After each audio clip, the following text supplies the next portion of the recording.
함께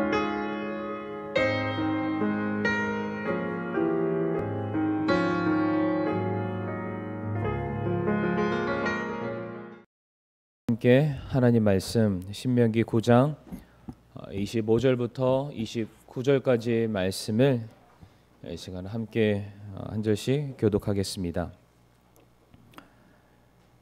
신명기 9장 25절부터 29절까지 한 절씩 교독하겠습니다.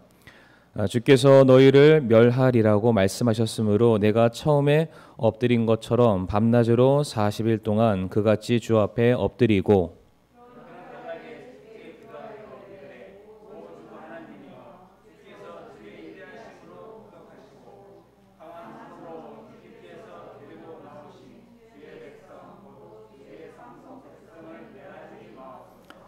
주의 종들 아브라함과 이삭과 야곱을 기억하사 이 백성의 완고함과 사악함과 죄를 보지 마옵소서.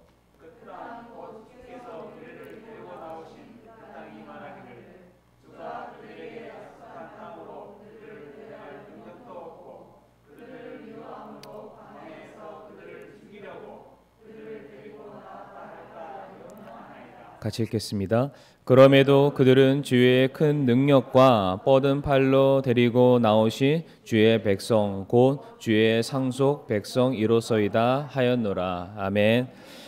하나님 아버지 감사합니다. 또 저희들을 구원해 주시고 또 귀한 교회 허락하여 주시고 또 천국을 소망할 수 있는 또 그런 귀한 은혜를 주셔서 감사를 드립니다. 이 시간 또 우리 사랑하는 성도님들 또 무엇보다 하나님을 또 사랑하기에 또 주의 말씀이 있는 또 교회로 발걸음을 인도해 주심을 감사를 드리옵니다. 올 한 해 저희가 그 어느 때보다 더욱더 기도에 매진하기를 원하옵니다. 우리가 또 기도할 때에 우리가 항상 감사함으로 기도하길 원하고 인내함으로 기도하길 원하고 또한 소망 가운데 기도할 수 있도록 도와주시옵소서. 올 한 해 정말로 저희들이 기도로 말미암아 우리들의 믿음이 더욱더 성숙할 수 있는 은혜를 허락하여 주시옵소서. 이 시간도 우리가 어떻게 기도해야 되는지 또 날마다 우리가 간구해야 될 기도의 제목이 무엇인지를 말씀을 통해서 살펴보기를 원하옵니다. 가르쳐 주시옵소서. 예수님의 이름으로 감사하며 기도를 드립니다. 아멘.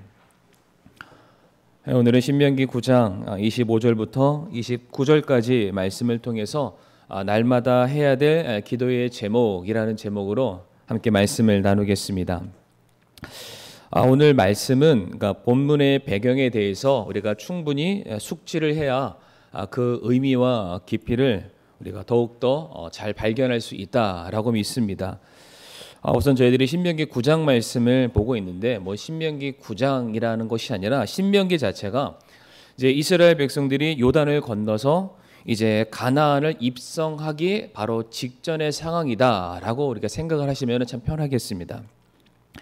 바로 이와 같은 때에 모세가 이스라엘 백성들을 향해서 하는 말이 우리가 이곳까지 오게 된 모든 과정 속에서는 우리가 잘해서가 아니다. 모든 것이 하나님의 은혜 때문이고 또한 하나님께서 우리에게 먼저 하신 그 약속을 하나님의 신실하심 때문에 성취하시기 위해서 우리가 선 것이지 우리의 잘함 때문에 우리의 노력 때문이 결코 아니다. 이것을 이제 모세가 이스라엘 백성들에게 다시금 언지해 주는 장면이 신명기의 말씀이고 오늘 본문의 말씀이 되겠습니다. 그래서 오늘 본문 신명기 9장 5절의 말씀을 보게 되면은 모세가 이스라엘 백성들에게 이렇게 말하는 장면이 있습니다. 내가 가서 그들의 땅을 소유하는 것은 내 의나 내 마음의 곧바름 때문이 아니요 오직 이 민족들의 사악함으로 인하여 주 내 하나님께서 그들을 내 앞에서 쫓아내시기 때문이니 이것은 주께서 내 조상 아브라함과 이삭과 야곱에게 맹세로 하신 말씀을 친히 이루려 하심이니라 라고 말씀하십니다. 그러니까 지금 이스라엘 백성들이 여리고를 비롯하여서 가나안 땅에 살고 있는 그 수많은 거인 족속들 그 강대한 세력들을 이길 수 있었던 것은 이스라엘 백성들 그들이 가지고 있는 그 고유의 그런 강함, 전쟁의 능함 때문이 아니었음을 말씀하고 계십니다. 첫 번째로 이 5절 말씀을 통해서 알 수 있는 것은 왜 너희가 가나안 땅을 들어가게 되었냐? 다른 것이 아니라 가나안에 죄가 너무나도 사악하기 때문에 하나님께서 죄에 대해서만큼은 반드시 심판하시는 분이시기 때문에 너희를 도구 삼아서 그들을 진멸하고 그 땅을 차지하게 하시는 것이지 너희가 그들보다 의롭기 때문은 아니다라고 말씀을 하십니다. 그리고 두 번째로 찾아볼 수 있는 것이 무엇이냐면은 다른 것이 아니죠. 하나님께서 먼저 너희에게 약속하셨기 때문에 그 약속한 바를 이루기 위해서다라고 분명히 말씀하고 계십니다. 그래서 이어지는 6절 말씀, 신명기 9장 6절 말씀 보게 되면 그러므로 너는 깨달을지니 곧 주 내 하나님께서 내게 이 좋은 땅을 소유로 주시는 것은 내 의 때문이 아니니라 라고 분명히 말씀하고 있습니다. 그러니까 이스라엘 백성들이 잘하기 때문에, 그들이 착하기 때문에, 율법을 지킴에 있어서 그들이 온전하기 때문에 가나안 땅이 주어진 그들의 노력에 대한 대가의 보상으로 주어지는 것이 아니다. 오히려 하나님께서 말씀하시기를 너는, 이스라엘은 목이 뻣뻣한 백성이다 라고 말하고 있습니다. 그러니까 방금 전에 우리가 5절 말씀을 읽었었는데 5절 말씀에 왜 가나안이 진멸을 당하냐면 그들의 사악함 때문에 진멸을 당한다라고 말씀하셨습니다. 그런데 바로 이어지는 6절 말씀이 이스라엘 백성들 향해서 말씀하시기를 너희 목이 뻣뻣하다, 너희가 교만하다, 너희가 하나님을 향해서 대항하는 자들이다. 그러니까 쉽게 얘기해서 너희나 가나안 족속이나 진배 없다, 똑같은 사람들이다라고 말하고 있는 것입니다. 그러니까 지금 하나님께서 약속을 지키시기 위해서 이스라엘 백성들이 가나안 땅에 들어갔습니다. 그래서 원래 가나안 땅에 살고 있는 사람들이 진멸을 당하게 되었는데 이 6절 말씀을 거꾸로 생각해 보면은 너희가 그 땅에 들어간 것은 너희 의 때문에 들어간 것이 아니니까 만약 너희가 그 땅에 살고 있었던 가나안 족속과 똑같은 모습으로 산다면 너희들의 결과 역시 가나안처럼 될 수도 있다. 그러니까 그것을 지금 경고하시는 말씀이 되기도 합니다. 그래서 이제 모세가 이제 이어지는 6절 말씀을 읽었으니까 이제 8절부터 21절까지 말씀을 보게 되면 이제 계속돼서 이어지는 이스라엘 백성들이 지난 세월이죠. 지금 이제 광야를 통과하고 가나안 땅에 들어가기 직전이니까 광야를 통과했던 지난 40년간의 세월을 다시 회상시켜 줍니다. 그러니까 너희들이 지난 모습이 이와 같다. 이것을 잊어서는 안 된다. 이제 8절부터 21절까지 말씀 보게 되면은 이제 계속돼서 지명이 나옵니다. 지명. 근데 8절부터 21절에 나오는 지명이 무엇이냐면은 호렙이라는 지명이 나옵니다. 지금 앞으로 제가 몇몇의 어떤 지명들을 언급해 드리게 될 텐데 그 지명들은 한결같이 특정한 사건들로 묶여져 있는 그런 지명이다라고 생각하시면 편하겠습니다. 첫 번째로 8절부터 21절까지 말씀 보게 되면은 호렙이라는 지역이 나오는데 성도님들 호렙 하면은 무엇이 떠오르십니까? 예, 호렙 당연하죠. 당연히 호렙산이 생각나셔야죠. 8절부터 21절 말씀에 이 호렙에 대해서는 오늘 본문이 잘 설명을 해주고 있습니다. 그러니까 십계명과 금송아지 사건 서로가 어울릴래야 어울릴 수 없는 두 가지가 묶인 것인데 이제 모세가 하나님으로부터 십계명을 받기 위해서 이제 호렙산 위로 올라가게 되죠. 그래서 40주 40야 40일 동안 금식하는 가운데 모세는 그곳에서 하나님으로부터 십계명을 받고 십계명만 받는 것은 아닙니다. 성막을 짓기 위한 명령, 규례도 받아서 내려오게 됩니다. 그런데 자기들의 지도자이자 리더가 지금 엄청나게 오랜 시간 내려올 기미를 보이지 않자 분명히 저 모세가 하나님의 영광에 가리워져서 죽었나 보다. 이제 우리를 누가 이끌어 주냐? 그래서 이제 그 수많은 백성들이 이제 아론을 선동을 해서 우리를 이집트에서 꺼내준 신, 우리를 지켜준 신, 그리고 앞으로 우리를 인도해 줄 그 신을 만들자. 그래서 만들었던 것이 바로 금송아지였습니다. 그래서 잘 아시는 것처럼 이때 이스라엘 백성들을 향해서 모세가 받아왔던 십계명 돌판을 던져서 그 우상신을 깨뜨려 버리고 그것을 갈아서 먹이고 그 모든 지파 중에서 구별되었던 레위 지파를 들어서 그 자리에서 우상 숭배하던 3,000명을 죽였던 사건이 바로 호렙이라는 곳입니다. 그러니까 결코 좋은 곳이 아니죠. 하나님을 향해서 그릇된 예배, 잘못된 신앙에 대해서 심판을 받았던 장소가 바로 호렙입니다. 그리고 22절부터 23절 말씀 우리 눈으로 보시면은 지명들이 계속해서 언급되어 있는데 각각의 지명이 사건들과 연결되어 있는데 제가 이렇게 계속 설명을 드리겠습니다. 22절 말씀 보게 되면은 다베라라는 지역이 나오게 되죠. 다베라 하면은 우리 성도님들 만나를 기억하시면 되겠습니다. 만나. 물론 만나와 관련된 수많은 사건들이 성경에 기록되어 있지만 대표적인 지역 다베라라는 곳이 만나 사건과 결부가 되어 있다. 그래서 민수기 11장 5절과 6절의 말씀을 보게 되면 우리가 이집트에서 마음대로 먹던 물고기와 오이와 수박과 부추와 양파와 마늘을 우리가 기억하거니와 이제는 우리의 혼이 메마르고 이 만나 외에는 우리 눈앞에 아무것도 없도다 하니라 라고 되어 있습니다. 지금 이스라엘 백성들이 배가 불렀습니다. 하나님, 우리는 만나만으로는 못 살겠습니다. 달리 표현하면은 하나님이 우리에게 부어주시는 은혜로는 저희들의 욕구가 채워지지 않습니다. 우리가 지금 이 육신을 입고 이 땅에 살아가고 있는 한 지금 세상 사람들이 복으로 추구하는 것들이 우리에게 있었으면 좋겠습니다. 그래서 그들이 뭘 얘기하냐면은 우리가 이집트에서 먹었던 것을 먹고 싶습니다라고 말을 하죠. 근데 그들이 이집트에 있었을 때 뭘 먹었는지는 중요하지 않습니다. 그런데 그들이 이집트에 있었을 때 그들의 신분에 대해서 망각하고 있습니다. 그러니까 종이었습니다. 노예였습니다.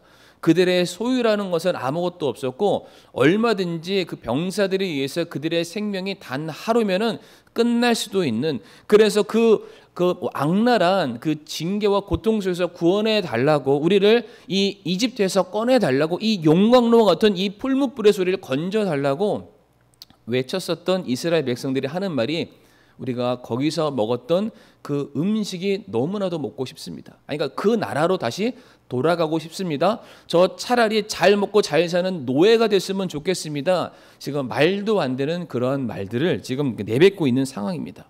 그러니까 지천에 깔려 있는 게 하나님의 은혜임에도 불구하고 지금 내 주변에는 아무것도 없다. 지금은 천인공노할 그런 어리석은 말을 내뱉었던 바로 그 사건이 다베라 만나의 사건이 되겠습니다. 그리고 그 다음에 어떤 지명이 나오나요? 마사라는 지명이 나오는데요. 마사는 물과 관련이 되어 있습니다. 출애굽기 17장 말씀을 보게 되면은 이제 막 홍해를 건너서 하나님의 명령에 따라서 이스라엘 백성들이 르비딤이라는 곳에 정착을 먼저 하게 되는데 그곳에 갔더니 마실 물이 없던 것입니다. 그러자 이때 이스라엘 백성들이 당장에 마실 물이 없고 그들이 갈증을 느끼고 고통을 느끼게 되었을 때에 그들이 내뱉는 말이 무엇이냐면은 하나님은 안 계신다. 그리고 하나님이 안 계시니까 하나님을 시험하려는 모습이 나옵니다. 출애굽기 17장 7절 말씀 보게 되면은 그 까닭은 이스라엘 자손의 다툼 때문이요 또한 그들이 주를 시험하여 이르기를 주께서 우리 가운데 계신가 아니 계신가 하였기 때문이더라라고 말하고 있습니다. 지금 얼마나 어리석은 말을 하고 있습니까? 이 조금 손으로 떠서 마실 물이 중요한 게 아니라 바로 직전에 엄청나게 큰 바다의 물을 갈라서 이스라엘 백성들의 놀라운 구원을 그들이 경험했고 맛본 상황입니다.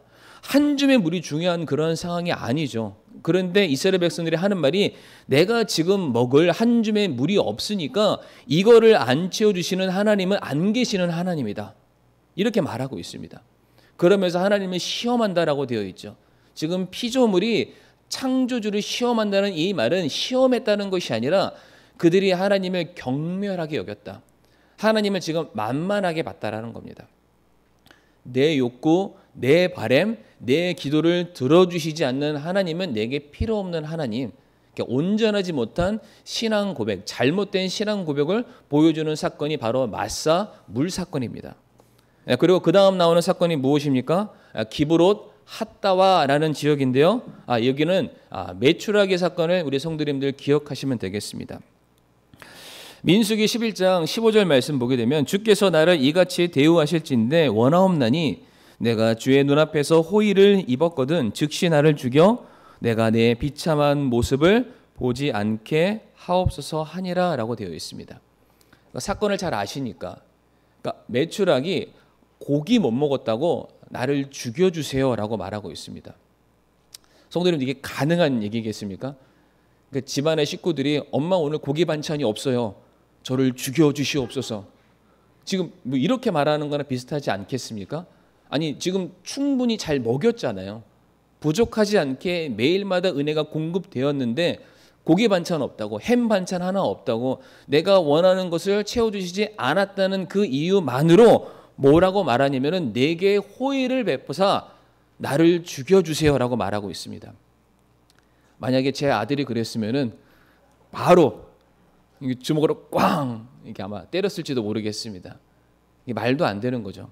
그래서 34절의 말씀 보게 되면 뭐라고 되어 있냐면 그가 그곳의 이름을 기브롯 핫다와라 하였으니 이는 그들이 탐욕을 낸 백성을 거기 묻었기 때문이더라 라고 되어 있습니다. 하나님의 은혜가 엄청나게 큰데 그러니까 그 은혜는 아랑곳하지 않고 내가 먹지 못했던 그 반찬 하나 때문에 그 탐욕이 너무나도 지나쳐서 그들이 거기서 심판받아 묻혔다. 바로 기브롯 핫다와 메추라기 사건이 되겠습니다. 그리고 마지막으로 등장하는 지역이 어디입니까? 가네스 바네아 12 정탐꾼을 우리 성도님들 기억하시면 되겠습니다. 이스라엘 백성들이 가나안을 들어가기 직전에 이미 하나님께서 무엇을 약속하셨냐면은 가나안은 너희 땅이다라고 말씀하셨고 그 땅을 너희들이 차지해라, 정복해라, 점령하라 이미 명령이 떨어진 상태였습니다. 그런데 이스라엘 백성들이 이미 들은 소문이 있죠. 가나안에 살고 있는 저 강대한 족속들을 우리가 어떻게 무찌를 수 있을까? 그래서 하나님께서 들어가라라고 말씀하셨는데 들어가기 전에 잠깐만 확인하겠습니다. 그래서 보냈던 사람들이 12명의 정탐꾼이 되겠습니다. 근데 우리가 잘 아는 것처럼 갔다 왔는데 12명 중에 10명이 부정적인 의견을 이제 내뱉게 되는 거죠. 우리는 저들에 비하면은 메뚜기에 지나지 않습니다. 이 원망의 바이러스가 온 이스라엘 백성들 사방에 다 퍼지게 되고 마찬가지로 이 말을 들었던 모든 백성들이 하는 말이 다시 우리가 백투더 예루살렘이 아니라 백투더 이집트로 가겠다. 차라리 이집트에서 종살이하면서 그 나라에서 죽는 그 그냥 먹을 거 먹으면서 그냥 하루하루 살아가는 그 모습 차라리 그게 더 낫다라고 말을 하게 되는 거죠. 그런데 하나님께서 바로 그 사건으로 말미암아 이스라엘 백성을 정탐꾼들이 지나왔던 40일의 세월을 하루를 1년으로 쳐서 이스라엘 백성들이 40년간 광야에서 방황하게 되는 결정적인 사건이 바로 가네스 바네아의 사건이 되겠습니다. 가네스 바네아 12 정탐꾼. 성도님들, 이 각각의 지명들이 물론 사건들의 내용은 조금씩 다르고 등장인물도 다르고 내용들도 조금 다르긴 하지만은 그 내용이 무엇이 되었든지 간에 공통점이 하나 있는데 무엇이냐면은 늘 언제나 항상 하나님을 원망하고 불평했다는 것은 항상 똑같습니다. 그들에게 부어진 은혜가 너무나도 큽니다. 하나님께서 뭐라고 말씀하셨냐면은 지난 광야의 40년이라는 시간 속에서 나는 단 한 번도 너희들의 필요를 내가 끊이지 않고 계속해서 채웠다라고 말씀하십니다. 신명기 29장 5절 말씀에 내가 40년간 광야에서 너희를 인도하였거니와 너희가 입은 옷이 낡지 아니하고 내 발의 신이 낡지 아니하였으며 기본적인 생필품에 대해서는 하나님께서 걱정하지 않도록 모든 것들을 다 완비해 주셨습니다. 그리고 입는 것, 취하는 것뿐만 아니라 일용할 양식인 만나를 40년간 끊이지 않고 채워주셨고요. 낮에는 구름 기둥으로 밤에는 불 기둥으로 그들과 언제나 함께 동행하시는 분이 바로 우리 주 하나님이셨습니다. 그런데 이와 같은 은혜를 덧입었던 이스라엘 백성들이 오늘 본문 신명기 9장 7절 말씀 보게 되면 무엇이라고 고백하고 있냐면 내가 광야에서 주 내 하나님의 진노를 일으키던 일을 잊지 말고 기억하라. 이제 모세가 이스라엘 백성들에게 하는 말이죠. 그러면서 하는 말이 내가 이스라엘이 이집트 땅에서 떠나온 날부터 너희가 이곳에 이를 때까지 너희가 늘 주를 거역하였다라고 말하고 있습니다. 광야 생활이 몇 년이었습니까? 40년이잖아요. 40년을 한결같이 끊이지 않고 원망과 불평을 쏟아내었다. 오늘 본문 9장 24절에서도 내가 너희를 안 날부터 너희는 주를 거역하였다라고 말하고 있습니다. 그러니까 이스라엘 백성들의 삶에 매일마다 끊이지 않았던 것이 무엇입니까? 원망, 불평. 그리고 그로 말미암아 마치 하나님은 안 계시는 분, 하나님이 아니다. 차라리 그런 하나님을 따를 바에는 내가 이집트로 돌아가는 것이 낫고 그마저도 내 삶의 필요를 충족시켜 주시지 않으시면은 차라리 내가 죽는 게 낫습니다라고 고백했던 사람들이 이스라엘 백성들이었습니다. 하나님의 백성이라고 말할 만한 자격이 전혀 없는 그러한 사람들입니다. 그런데 아까 지역들을 말씀드렸잖아요. 그러니까 어떠한 특정한 지역에서 너무나도 힘들기 때문에 그 지역에서 원망했다, 불평했다, 이건 가능할 수 있습니다. 그런데 각가지 지역들을 옮길 때마다 이스라엘 백성들은 거기에 있는 이유를 끄집어서 하나님을 원망했습니다. 그러니까 40년의 생애 속에서 어떠한 한순간이 아니라 가는 곳곳마다 하나님께서 충분한 은혜를 부어주시고 있음에도 불구하고 그들은 그들의 필요죠. 그들의 욕망하는 거, 그들이 바라는 거, 그들이 꿈꾸는 거, 아니 세상 사람들이 누리고 있는 것을 내가 누리지 못한다는 그 이유 하나만으로 감사할 제목이 너무나도 많았음에도 그들은 감사하지 아니하고 끊임없이 하나님을 거역했고 하나님을 향해서 원망했고 불평했다는 사실이죠. 그러니까 지금 이스라엘 백성들은 날마다 뭘 했다고요? 원망했습니다. 그들은 날마다 하루가 시작됐을 때마다, 아니 하루가 마감되는 그 순간 하늘을 향해서 그들이 외쳤던 것은 원망과 불평밖에 없었습니다. 이 원망과 불평의 고리를 끊어내기 위해서 오늘 본문에 모세가 등장해서 40주 40야를 하나님께 나아가 이제 중보 기도를 하는 거죠. 근데 그 기도의 내용이 무엇이냐면은 우리가 감사할 수 있게 해주세요라는 내용입니다.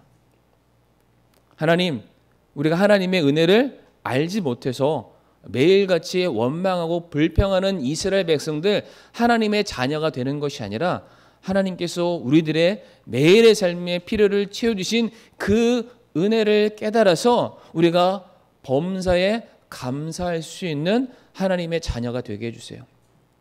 지금 이게 모세가 이스라엘 백성들을 대신해서 했던 기도의 제목이었습니다. 성도님, 우리가 다 같이 에레미야 애가 3장 22절과 23절의 말씀을 한번 읽어보겠습니다.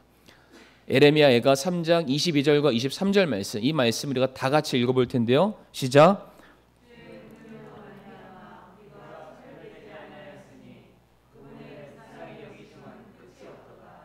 그것들이 아침마다 새로우니 주의 신실하심이 크시나이다. 아멘. 이 말씀 보게 되면 죄인 되었던 우리들은 그러니까 새 날을 맞이할 자격이 우리에게 없습니다. 원래도 자격 없는 우리들인데 이스라엘 백성들의 모습이 우리의 모습이다라고 우리가 인정을 했을 때에는 우리 역시 살아가는 모든 인생의 하루하루마다 우리가 하나님께 내뱉는 그 말들이 무엇입니까? 전부 다 원망과 불평밖에 없습니다. 그러니까 자격 없는 자이죠. 하나님께서 너는 내 백성이야, 내가 너를 지킬게, 내가 너를 책임질게 라고 말씀하셨는데 반찬 하나 안 줬다고, 내 피로 안 들어줬다고, 기도 하나 제때 응답해 주시지 않았다고, 그 하나님은 내 하나님이 아니야 라고 말하는 사람이 이스라엘 백성이고 바로 저와 성도님들입니다.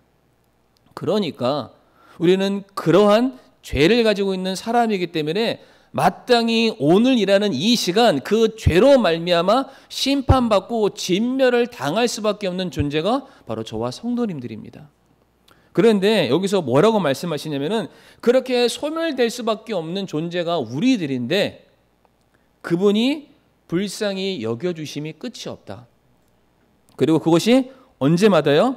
아침마다 새로우니 주의 신실하심이 크시나이다.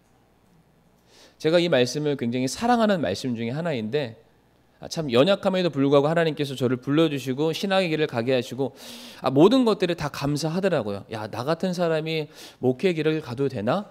그러면서 신학교에서 제 자신을 좀 성찰하는 그런 시간들이 있으면서 이 말씀을 붙들었습니다. 하나님, 오늘도 제가 새날을 시작했을 때에 하나님의 은혜가 저에게 있기를 간절히 소망합니다. 제가 매일같이 죄를 지으며 살아가는 연약한 모습인데 이러한 저에게 하나님의 긍휼히 여겨주심이 없다면 제가 어떠한 힘과 어떠한 소망으로 살아갈 수 있겠습니까? 그래서 이 말씀을 제가 눈을 딱 뜨잖아요. 그러면 으이짜 하고 일어나면서 침대에서 딱 걸터 앉았을 때 항상 제일 먼저 암송했던 말씀이었습니다. 항상 머릿속으로 뭐 졸려서 완벽하게 암송 안 될 때도 있지만 하나님, 오늘도 제가 진멸되지 아니하고 이렇게 살아가는 것은 하나님께서 나를 긍휼히 여겨주셨기 때문이고 그것이 어제와 그제만이 아니라 오늘의 내 삶 속에서도 끊이지 않고 계속해서 주어지는 하나님의 은혜 때문에 제가 오늘을 살아갑니다. 오늘도 제가 하나님의 은혜 붙들고 하나님의 선하신 손길 붙들고 나아갈 수 있는 그런 축복을 저에게 허락해 주시옵소서. 이렇게 짧게라도 이 말씀을 묵상하고 기도하면서 하루를 시작했던 제 신학교의 시절이 생각이 났습니다. 사랑하는 성도님들, 우리들의 삶 속에 원망이 끊이지 않는 건 뭐 어쩔 수 없습니다. 바람이 참 많죠. 그렇죠? 욕심도 참 많습니다. 욕망하는 것도 참 많습니다. 그런데 우리가 되짚어서 생각해 보게 되면은 우리가 하나님으로부터 은혜를 받지 않은 것이 또 없습니다. 모든 것 다 채워주셨고, 뭐 지난 날의 삶 속에서 어떠한 과오가 있고 실수가 있고 연약한 힘이 있었지만은 그게 그때는 그런 것으로 끝났을지는 모르겠지만은 시간이 지나고 돌이켜 봤을 때 다 그것이 하나님의 은혜였다. 하나님의 선대하신 손길이었다. 우리가 다 인정하지 않습니까? 그러니까 그때 인정하지 못했을 뿐이지 그때도 은혜였다는 것입니다.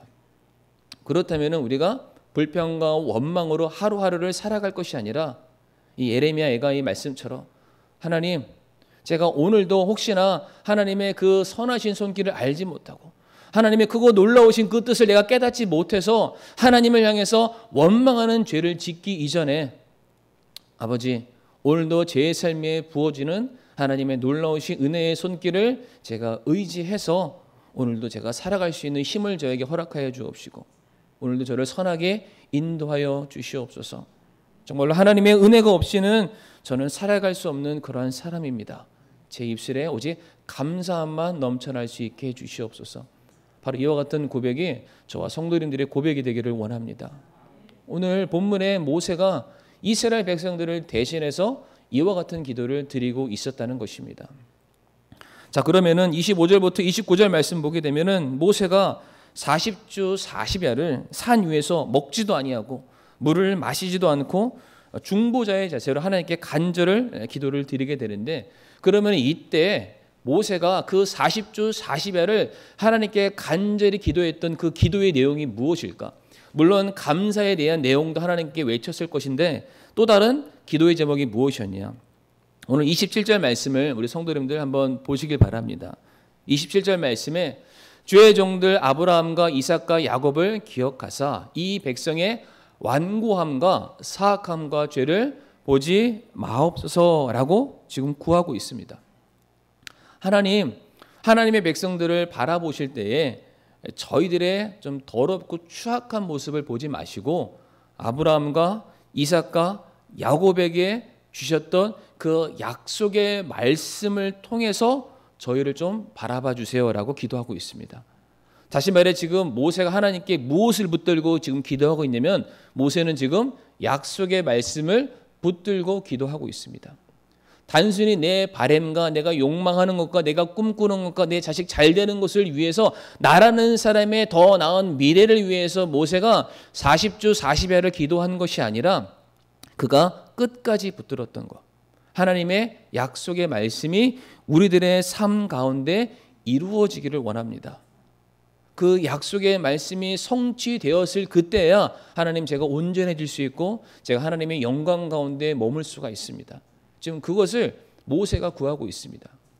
제가 최근에 기도에 대한 설교를 계속하면서 조지 뮬러 목사님을 자주 예화를 드렸는데 그 책에 보면 또 이런 대목이 있었습니다.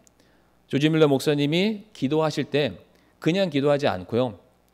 기도의 내용들이 각양각색이잖아요. 어쩔 때는 뭐 먹을 게 필요하고 어쩔 때는 건강의 회복이 필요하고 어쩔 때는 그분이 운영하고 있는 고아원의 어떤 재정적인 필요를 위해서 많이 있을 거 아니에요.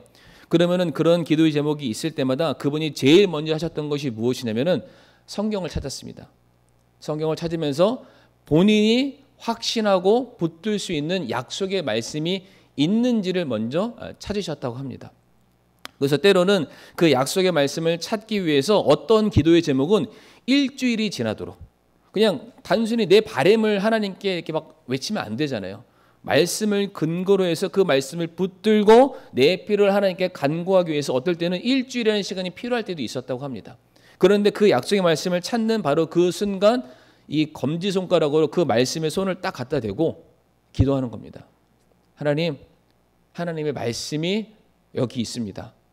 제가 이 말씀을 제가 의지해서 제가 하나님께 간구합니다. 저희 필요를, 저희 아이들의 필요를, 우리 고아원의 필요를, 하나님의 영광을 나타내 주시옵소서. 그리했을 때 그런 놀라운 그 응답의 역사가 일어났다는 것이죠. 그러니까 사실 우리가 기도할 때도 기도의 응답, 그러니까 우리가 기도하는 거 목적 자체가 기도가 이루어지고 응답되기를 원하시기 때문에 기도하시는 거잖아요. 그런데 제가 누누이 기도 가운데 기도 관련된 시리즈를 말씀드리면서 기도를 통해서 영광 받는 분은 우리가 아니라고 말씀드렸습니다. 기도를 통해서 영광 받는 분, 그 모든 일들을 계획하시고 조성하시고 이루시는 하나님의 영광이 드러나야 된다고 말씀을 드렸습니다. 그렇다면은 기도의 내용이 나를 위한 기도가 되어서는 절대로 안 되고요. 하나님의 성품과 하나님의 말씀과 하나님의 속성과 다 어우러지는, 다시 말해 하나님의 뜻에 합당한 기도를 드려야만 그 기도가 응답된다는 것이죠. 그러니까 우리가 하나님의 뜻을 어디에서 발견하고 하나님의 그 계획을 어디에서 발견합니까? 하나님의 말씀을 통해서만이 우리가 발견할 수 있습니다. 그러니까 우리가 하는 모든 기도가 아무리 내가 간절함이 있기 때문에, 정말로 상황이 너무나도 긴박하기 때문에 반드시 하나님 들어주셔야 됩니다 라고 우리가 때를 쓰고 강청한다고 해서 다 이루어지는 것이 아니라는 거죠. 그것이 하나님의 말씀과 부합했을 때, 그것이 충분히 하나님의 영광을 드러낼 수 있는 상황이라면 하나님께서 우리의 기도를 들으시고 자신의 영광을 드러내시기 위해서 그 기도를 응답해 주실 수밖에 없다. 그래서 모세가 간절히 기도하기를, 하나님, 우리 이스라엘 백성들이 가지고 있는 이들의 사악함과 이 죄를 보지 말아주세요. 이것만 보신다면 우리는 하나님의 은혜를 입기는커녕 우리가 당장 심판과 징계를 받기에도 너무나도 급합니다. 그런데 하나님, 지금 제가 모든 이스라엘 백성들을 등에 지고 하나님께 간구하옵는 것은 우리는 연약하고 우리는 부족하지만은 하나님께서 우리에게 주신 이 약속의 말씀을 붙들고 우리 이스라엘 백성들이 회복하기를 원하고, 우리가 하나님의 약속의 말씀대로 이 가나안 땅을 정복하기를 원하고, 바로 이곳에 하나님의 나라가 세워지기를 간절히 소망하기에 이 말씀 붙들고 나아갑니다. 응답하여 주시옵소서. 우리 사랑하는 성도님들도 기도하실 때 간절하시죠. 급하시죠. 그런데 더 중요한 건 내 뜻이 이루어지는 것이 아니라, 주기도문에서도 아버지의 뜻이 하늘에서 이루어진 것처럼 땅에서도 이루어지길 원한다. 이게 내 뜻 따로 하나님 뜻이 다르다는 게 아니죠. 하나님의 뜻은 위아래 다 똑같다는 겁니다. 그러니까 내가 간구하는 것도 하나님께도 영광이 되어야 되고 우리들에게도 기쁨이 되어야 되는 거기 때문에 철저하게 말씀을 의지해서 약속의 말씀을 붙들고 기도할 때야만 우리가 응답받을 수 있다. 근데 성도님들, 여기서 이런 질문이 아마 드실 수가 있는데, 자, 그러면은 그 약속이 누구와의 약속이었습니까? 아브라함과의 약속이었고, 이삭과의 약속이었고, 야곱과의 약속이었습니다. 갑자기 힘이 쭉 빠지시죠? 그거 아브라함에게 하신 약속이잖아요. 그거 이삭에게 한 약속이고 야곱에게. 그 사람들 정말로 대단한 믿음의 선진들이고 그렇게 할 만한, 그런 받을 만한 자격 있는 사람들이니까 하나님께서 그들에게 약속 주신 거 아닙니까? 그러니까 그들은 그 약속 붙들고 기도할 수 있고 모세는 그 약속 붙들고 기도할 수 있을지는 모르겠는데 우리가 뭐라고 약속 말씀 붙들고 기도합니까? 저는 그럴 만한 자격 없습니다. 우리 이런 생각 들 수 있잖아요. 그래서 제가 말씀을 쭉 찾아봤는데 너무나도 신기한 거, 아브라함, 이삭, 야곱, 이들이 하나님의 약속을 받았을 때에는 좀 과격한 표현, 형편없는 사람들이었습니다. 그러니까 이들이 그들의 믿음이 인정받고 그것이 입증되었을 때 하나님께서 그들에게 약속하신 것이 아니라 오히려 그들의 연약함을 하나님께서 보시고 내가 내 뜻에 합당한 사람으로 만들어줄게, 너를 통해서 내 뜻을 성취하길 원한다라고 하시면서 하나님께서 그들에게 약속의 말씀을 그냥 줘버리십니다. 확인해 드릴 텐데 창세기 15장에 하나님께서 아브라함에게 약속을 주시는 그 장면이 나옵니다. 그런데 창세기 15장 말씀 보게 되면은 하나님께서 아브라함에 약속을 주실 때에 아브라함의 심리 상태가 그가 두려워했다라고 되어 있습니다. 근데 왜 두려워했냐면은 그 바로 앞에 창세기 14장 말씀 보게 되면은 아브라함의 그의 조카 롯을 소돔에 속해 있는 그 5 왕으로부터 끄집어 온 그 이후의 사건이거든요. 그러니까 아브라함의 심리 상태가 어떠냐면 내가 조카 롯을 데리고는 왔는데 이제 저들의 보복이 두려운 겁니다. 이 사람들이 내가 쳐들어가서 데려왔던 것처럼 또다시 그 다섯 연합 나라들이 내게 찾아와서 나를 해할까 봐 두려워서 떨고 있는 바로 그 상황 가운데 하나님께서 아브라함에게 나타나서 내가 너를 복의 근원이 되게 할 것이고 너희 후손을 창대케 할 것이고 너희 후손들이 살 수 있는 약속의 땅을 주겠다라고 말씀하십니다. 그러니까 아브라함이 죽음에 대한 공포와 두려움 가운데 있을 때 약속을 주시는데 성도님들 아시죠? 창세기 15장 말씀 보게 되면 하나님이 아브라함에게 약속을 주실 때에는 아브라함은 자고 있었습니다. 하나님이 그를 재우셨죠. 그리고 일방적인 약속을 이루시게 됩니다. 무슨 뜻일까요? 너는 나와 약속할 때에 너는 이 약속을 지킬 만한 근거가 너에게 없다는 겁니다. 내가 그냥 지킬게. 너 그거 받아. 라는 차원에서 그 약속이 주어졌다는 거죠. 마찬가지로 창세기 26장 말씀 보게 되면은 하나님께서 이삭에게 약속을 주시게 됩니다. 그런데 이삭에게 언제 약속을 주시게 되냐면은 이삭이 그랄이라는 지역으로 가게 됩니다. 그러니까 원래 하나님이 주신 약속의 땅에서 거기서 기거하고 끝까지 믿음으로 버텨야 되는데 그들이 살고 있는 약속의 땅에 흉년이 들게 되자 먹고 살기 위해서 이방 땅인 그랄로 갑니다. 그랄로 갔을 때 이미 하나님의 백성으로서 온전치 않는 모습을 보이죠. 그런데 그랄에서 이삭이 어떠한 사건이 나타나냐면 그랄 사람들이 자기 아내를 너무나도 사모해서 그 자기 아내를 데려갔을 때 내가 만약에 남편이라는 게 발각이 되면은 내가 죽을까 봐 아내를 아내라고 부르지 못하고 아내를 누이라고 부르는 그 사건이 나타납니다. 그러니까 여전히 죽음에 대해서 두려워하고 있는 상황이었고요. 자기 신앙 믿음에 대해서 타협한 상태였습니다. 바로 그러한 이삭에게 하나님께서 약속의 말씀을 주셨습니다. 그리고 창세기 28장에 하나님께서 야곱에게 약속의 말씀을 주시게 되는데 28장 말씀 너무나도 잘 아는 그 베델의 사건입니다. 야곱이 자기 형 에서를 속이고 그 형의 보복이 두려워서 도망치다가 광야 한복판에서 돌로 베개를 삼아서 자고 있을 때에 또 자고 있죠. 하나님께서 그 야곱에게 약속을 주십니다. 아무도 너를 해하지 못할 것이고 네가 또한 복의 근원이 될 것이고 네가 이 땅으로 다시 돌아오게 될 것이다. 그때 야곱이 하나님 제가 이 단을 쌓고 이 자리를 하나님의 집 베델이라고 칭하고 제가 하나님만을 인정하고 내 모든 소유를 다시 하나님께 드리겠습니다. 이런 약속들이 있는 자리가 베델이잖아요. 근데 이때에도 동일하게 야곱이 어떠한 상태였습니까? 죽음에 대한 두려움이 있었습니다. 분명히 우리가 말씀을 잘 보게 되면 이미 야곱에게는 장자의 권한이 주어진 상태였습니다. 그런데 그때를 기다리지 못하고 인간적인 방법으로 그것을 탈취하려다가 오히려 화를 입고 죽음에 대한 공포를 가지고 도망가고 있는 상황 속에서 하나님께서 야곱에게 약속의 말씀을 주시게 된 것이죠. 공통점이 무엇입니까? 그들의 믿음이 온전하지 못했습니다. 온전하지 못한 상황 가운데 하나님께서 이 사람 한 사람을 향해서 계획하시고 목적하신 바가 있기 때문에 그것을 이루시기 위해서 그들에게 약속을 주셨던 겁니다. 그러니까 지금 오늘 본문에서 모세가 지금 동일한 마음으로 하나님께 기도하고 있는 겁니다. 하나님, 제가 이 시간 하나님의 약속의 말씀을 붙들고 기도합니다. 그런데 하나님, 저는 자격이 없습니다. 이스라엘 백성들도 자격 없습니다. 죄 많고 하나님을 대적하고 거역했던 사람이라는 것은 분명한데 하나님께서 우리들에게 약속을 주셨을 때에는 우리의 됨됨이를 보고 주신 것이 아님을 제가 믿습니다. 저희들의 온전함과 저희들이 의롭기 때문에 주신 것이 아니라 하나님께서 우리를 통해서 하나님의 영광을 드러내시기로 작정하셨기 때문에 우리에게 주어진 말씀이라는 것을 믿고 우리가 그 말씀이 우리들의 삶에 이루어졌을 때에 드러나게 돼 하나님의 영광으로 말미암아 우리가 감사했으면 좋겠습니다.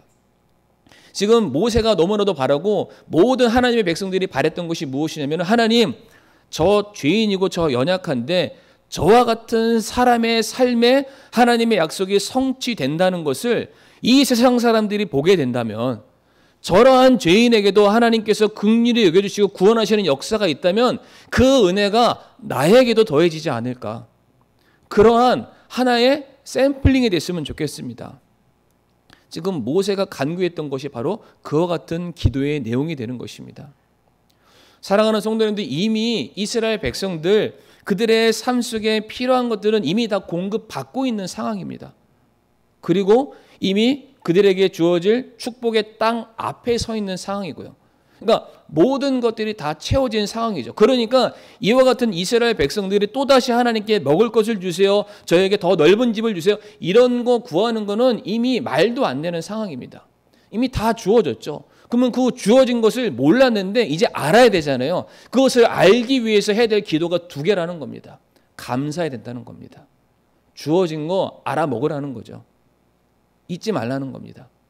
그리고 이 모든 것들이 너가 잘해서 된 게 아니라 하나님께서 너희에게 주신 그 약속이 성취된 것이다. 하나님의 신실하심을 너희들이 기억하고 그 신실하심이 앞으로도 너희들의 삶에 언제나 함께할 것이다. 이거를 잊지 않기 위해서 지금 모세가 산 위에서 40주 40야 매일같이 끊이지 않고 기도한 내용이 되겠습니다. 말씀을 마무리하면서 우리 사랑하는 성도님들, 우리가 매일 기도해야 될 것은 다른 것이 아닙니다.